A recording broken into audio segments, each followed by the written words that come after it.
I look like a bat, no? We're It's having a required briefing in our seminar. place here. But I am not a bat. Very bad. The guest Alright po, I of have the... one of the in-house guides po. So before we proceed po sa ating target area, I have this first a short discussions, of course, all about the importance of the bats, the contributions of the bats in our ecosystem po, especially here in Davao region. But before anything else, ma'am sir, we won pala in Guinness World Records for having the largest colony of single species of bats in the whole world. So, yes, thank you very much.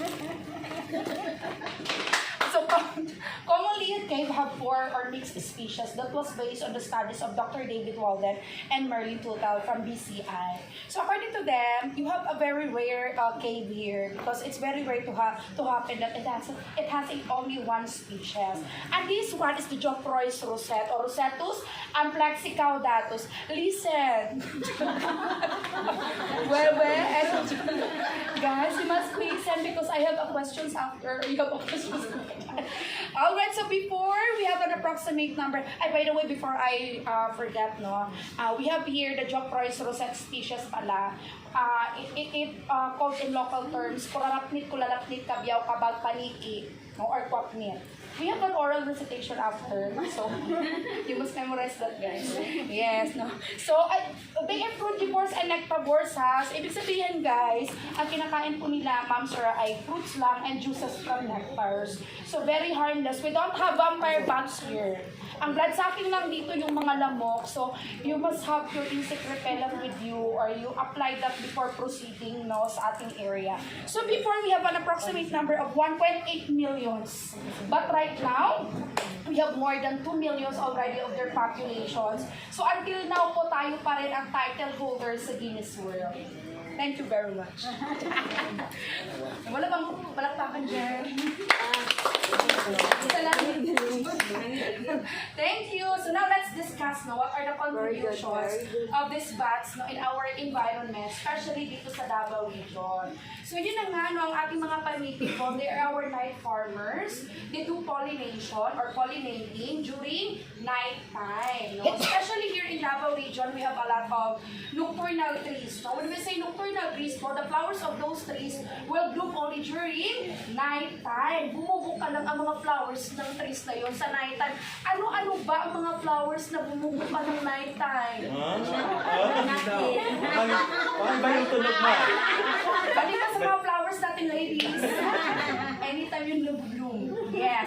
Like ilang-ilang, diba? Dama di noche, dragon fruits flowers, breadfruits flowers, avocados, no? Bananas, including our endemic durians flowers. Yes. So this is the flowers of durian, endemic one or native varieties.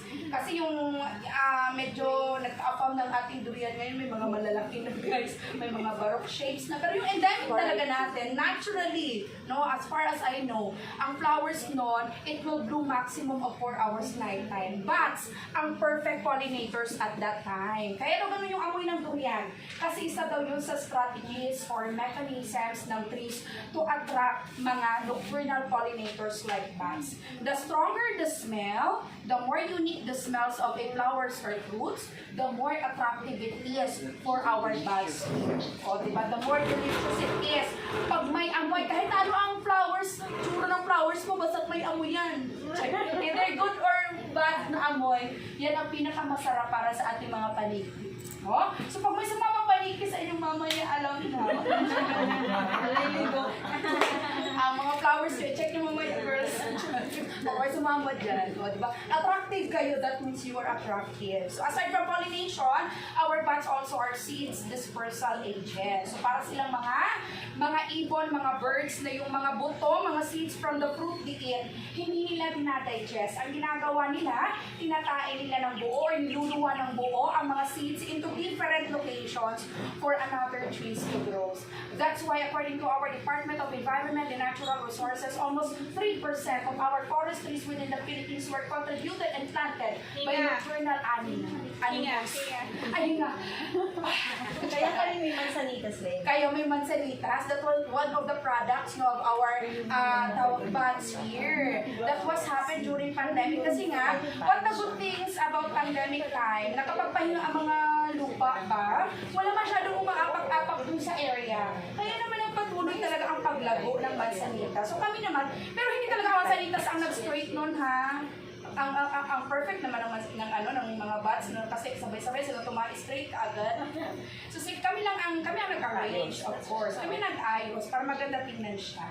So yun, no? Sabay-sabay kasi iba-iba yung growth. Yes, o tama. Iba-iba yung tapos kami kinrim na lang namin para maganda tingnan, di ba? Ang lakas makaano, tawag dyan, lover's lane. Ang lakas makapang sakura ang dating, di ba? Pero mga yes, pagka-bats lang, K-pop lane, pero mga bats lang pala ang nagtanim. Yes. So that's the significance of the bats in our ecosystem. They do pollination, they do seeds dispersing, no, napaka-helpful nila, no, napakalaki ng contribution nila in our environment. Kasi while we are soundly sleeping at night, they're working for us to continue the cycle of our ecosystem. Especially, yes, opo, yung ano yung dumi po? Yes, yung, yes, so yes, no? So yes. And then they do reforestation talaga, no? While we are sound sleeping at night. They're very helpful. Especially nowadays, may nakita akong parang result ng career guidance last year na isa sa pinakamababa na gusto kunin ng kabataan in the future is agricultural related courses, di ba? More on ITs na doon. Anyway, reality kasi nga digital world na tayo. So yun na nga, no? If that happens, so let us give freedom to the bats para magawa nila yung part nila sa ating environment. Huwag nating tawag dyan i-abuse or dapat na, wag sila dapat maubos sa ating environment. Kasi one of the biggest allies talaga sila ng environment natin. They are our night farmers. So now, let's talk about our cave. Ang cave namin dito, isa lang ito, almost 300 feet yung haba. Then meron siyang 5 interconnected holes, sinkholes yung 4. So all we gotta do is to just see or view it only from outer portion. We are not really allowed to get inside or to go inside that cave. It's too dangerous, of course, kasi may mga ibang animals sa loob. May mga ibang hayop sa loob. Like my ex. Hayop siya. Siyempre may mga Philippine pythons. Yes, may mga bayawa. Diba? Monitor lizards, Philippine scorpion, spiders, rats, and a lot of animals who love to eat bats expected to be there inside the cave. Then of course, yung smell ng guano nila or tae nila. Tae pala ng bats, no? The guano, one of the best organic fertilizers yan. No? One of the best and one of the expensive as well. Yes. Oo. Hindi siya one. The most expensive siya, one? Siya ang most expensive. Iba pang expensive. Pero siya ang most expensive and rarest also. So yun na nga, no? Anyway, even though you're in the outer portion of the cave, you can still see the 10% of their population. So it still a lot, it still thousands of populations. Pero kung gusto niyo millions talaga ang makita nyo kasi adventurous kayo na tao, you want to see millions of bats flying in front of you, you can come back for night tour. We are also offering Ben Tour or Bats Emergence Night Tour. That's the best time, especially if the weather is good and full moon. Kasi pag full moon, Tomorrow. yes, gumagawa. Full moon tomorrow. Pag full moon kasi, no, most of the time, sa full moon time, gumagawa sila ng tornado-like formation or we call it circadian flight. Paikot-ikot na formation for almost half hour before they scatter to search food. Yeah, so they have glowing eyes. Nagre-red minsan yung eyes nila pag nakaganyan na ng flashlights. Oh, napakaganda. The only disadvantages for nighttime, you are not allowed of taking pictures with flashes anymore. Then of course, yung smell, stronger na siya, no, compared right now. So what the good things about daytime, ngayon, okay lang ang cameras with flashes, normal conversation, wag lang shouting, that's okay. Then of course, mas makikita nyo very, very clear ang kanilang tawag dyan, ang kanilang mga appearances and activities. Activities such as mating, courting, and breastfeeding. So yes, they do breastfeeding. Bats are the only flying mammals. They have 6 months of gestation period, 3 months of breastfeeding, and 1 pup a year or 1 baby a year. No, sir. May family planning sila. 1 baby a year? 1 baby a year. Yeah. So, here as you can see, tingnan nyo, may hawak siya. Saan o ba na yung Dito siya nakalagay. Oo, yes, nakakling lang. Unlike mga marsupials, animals like kangaroos na may mga pouches, di ba? So sila, they don't have, nakakling lang talaga ang baby. Doon dun sa tummy. Nakahawak yan sa dalawang false teeth or dede nila dito sa baba. So, ayan. That's why flashes are not allowed. It can cause parang shock, disturb, stress to them. Mahulog nila ang baby nila. But which is not good. Kasi nga, 1 baby a year lang sila. Alright, yes. Pero kung may nakita kayo na ang kayakap niya, medyo malaki na ha, mga partner na nila yun, di ba? But for the male bat or the female bat is monogamous, one partner lang. Monogamous. Parang mga A year? eagle. Per year din yun? Hindi, actually, pag namatay ang partner nila, yes, parang ano sila ng iba. May magtawag dyan, mag-success sa kanila na iba. Yes. Kasi ang lalaki is polygamous, multi-partners. Ang lalaki. Yes. Ang babae. Monogamous. By nature. Okay, alright. Then, ngayon naman po, mas mare-recognize natin ang male and female. So, according to the studies, mas marami dito ang lalaki kaysa babae. No? So, we will know that they are male or female. Ang female, ito. Meron siyang mammary glands. Dalawa dito, dalawa din dito. Yung malapit sa armpit, dito sa kilikili, yun yung may gatas talaga. Yung sila nag-breastfeed. However, yung andito sa baba, tawag doon, false teeth, di ba? Tawag ba? Yes. If I'm not mistaken. Oo, yes, teeth, yes. Hindi yung teeth na. Oo, hindi po. Ano yung experience? False Breast. Yes. Para teeth. Oh, teeth. okay. Doon din sila humahawak, yung anak doon din humahawak para hindi siya mahulog. Walang milk. Yes. Hawakan ng hawakan siya.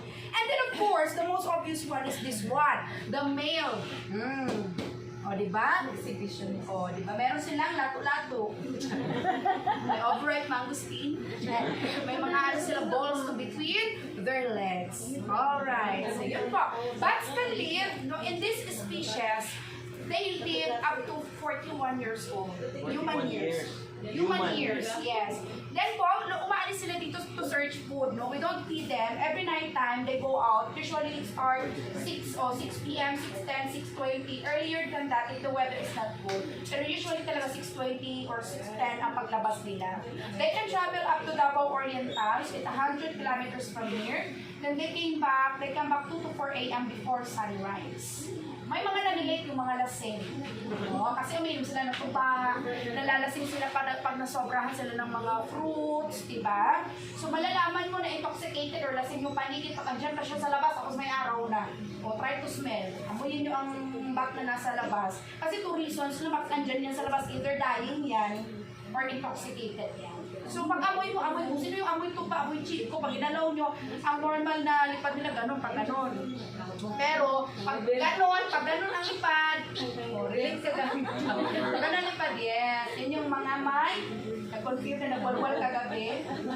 Party bar. Yes. Alright po, so any questions or clarifications so far? So yung oras, hindi sila kasi. So, bawal din magpakain? Bawal din magpakain. Although before, we tried that, pero talagang sinabi ni Dr. David Orr, no, bawal yan kasi parang mag-overdepend yes po, ang bat sa atin. Hindi na nila magagawa ang part nila sa ating ecosystem. So, magiging parang lazy or tamad sila. Paano sila nakakabalik? Yung talaga, sir, Kasi that's 100 why... kilometers, no? Paano nila nabalik? Right here, ecology. Yes. Echolocation, then that's why napaka-importante rin na wala tayong binabago sa areas. It's because may mga parang landmark din sila na dyan yung area nila. Ganon kay katindi yung parang meron silang photographic memory. Pati yung Mount Apo, yung mga mountains, nagsisilbing mga yan nila. Hindi kasi misunderstood kasi sa sabong sa ecology. Parang yung mga birds sa Europe, kaya ba sa Asia, nakakabalik. Migrant? Yes. Migratory species.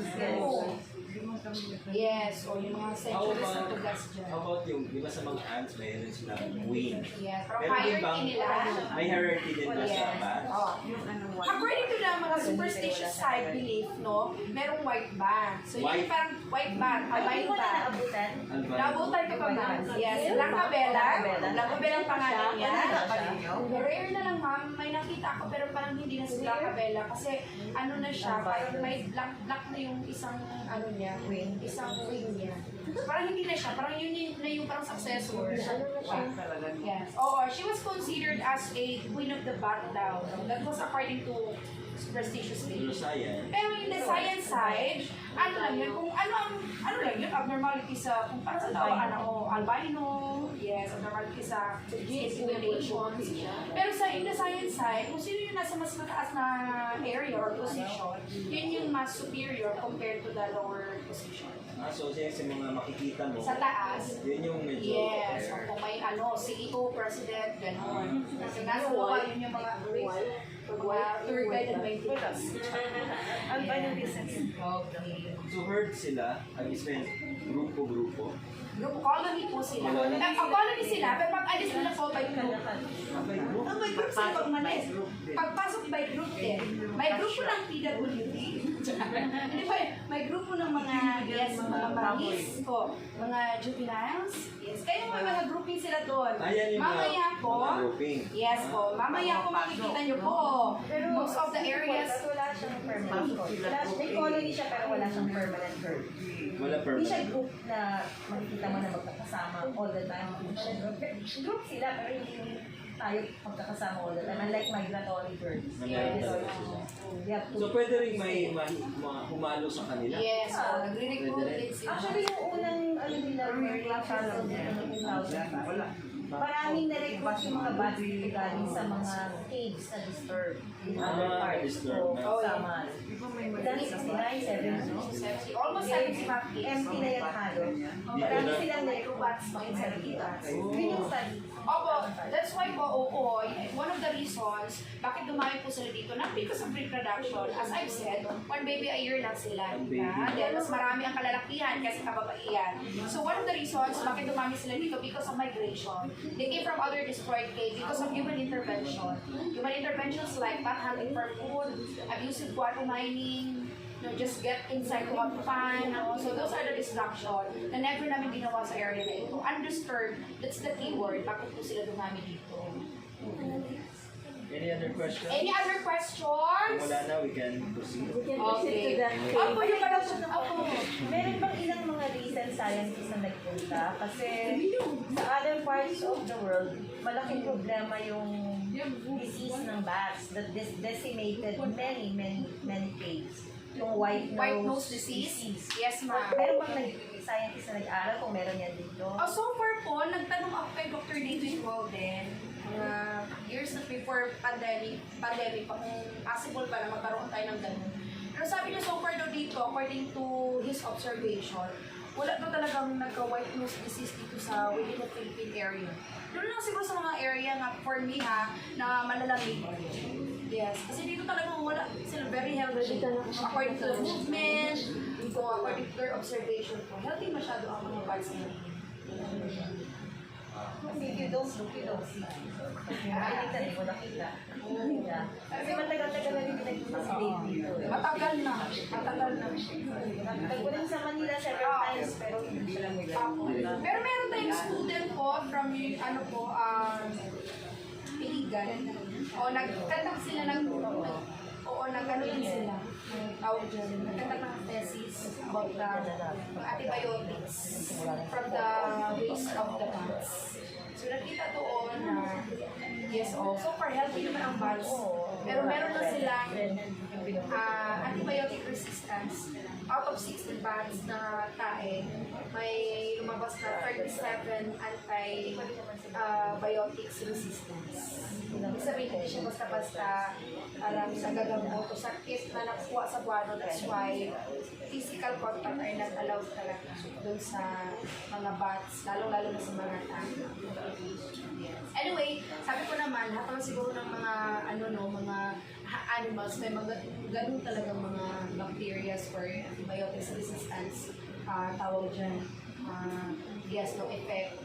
So, siguro nakukuha nila yun, hindi dito, nakukuha nila doon sa mga, siguro doon sa mga, nagkaroon ng mga pesticides na, yung mga fruits, from the fruits na nahaluan ng chemical, mga pesticides. Yes. Also the fruits. Sa kabila. Kabila.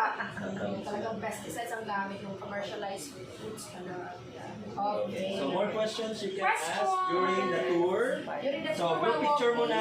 Yes. Group picture mga guest. Pictures na kayo. Okay, sige, sama kami. Yeah. Huh? Sige, okay, tayo dyan. Thanks for watching, guys. So background yung The guest. background yung ating